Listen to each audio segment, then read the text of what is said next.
Welcome back to Surviving Sexual Violence in Uganda. I am your host, Nakatova Sudematovu, and today's video is going to focus on the survivor's dilemma, to report or not to report. Welcome.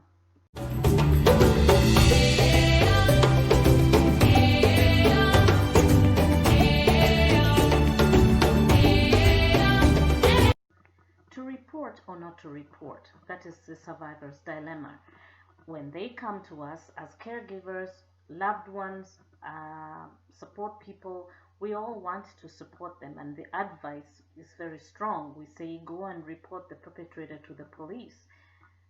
Sometimes this is not the best advice. It is best to check in if the survivor wants to make a report, because we also don't want to take away that power and force the survivor to do things that they don't want to do. Don't forget that having experienced a sexual assault, they feel powerless and they feel out of control. So how do we give them their power back? Most often is by finding out exactly what it is that they want to do with the information that they are giving us. So it is their decision whether they want to go and make a report or not to make a report. Normally, making a report is not the easiest process either. So it is important, while we offer support, to make sure that we are also giving as much information as we can, but also from a place where we are not re-victimizing the survivor, checking in and finding out if the information is appropriate, if that is what they want to hear. Normally what I hear is survivors really get upset when we provide information, or when I've provided information about a medical exam, and it is from a place of wanting the survivor to be healthy, and I might say things like you might want to go and do an HIV test, or you might want to go and do a pregnancy test. And this causes a lot of stress for survivors who, as they are grappling with the effects of sexual violence, they are feeling lonely and disempowered. They find themselves now starting to believe or to think that they have now contracted an STI, and this is something that is going to impact their lives negatively, and or they might be pregnant out of the assault. So it is important again to let the survivor know that it is their time, it is their journey. They can think about it. They don't have to think about all the information. You can ask whether you have to continue with the discussion or not, and it is in their power for them to stop whenever they want to, in terms of getting support on this matter.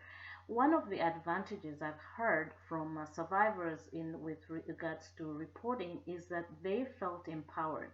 They felt that their story is partially out. They have told someone about what has happened to them.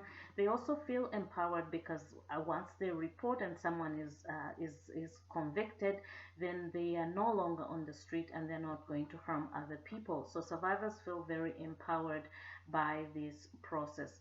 The other thing is that that is quite empowering for survivors when they report, is that the reporting is sometimes a gateway for them to access resources that they didn't know about in the community.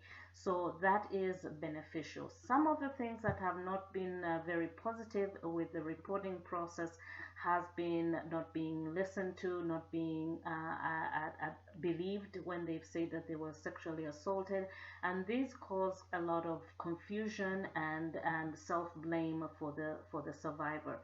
What are some of the things that I would like to suggest maybe at this point with the recent sexual assault is that we mentioned what the available resources for a sexual assault evidence kit.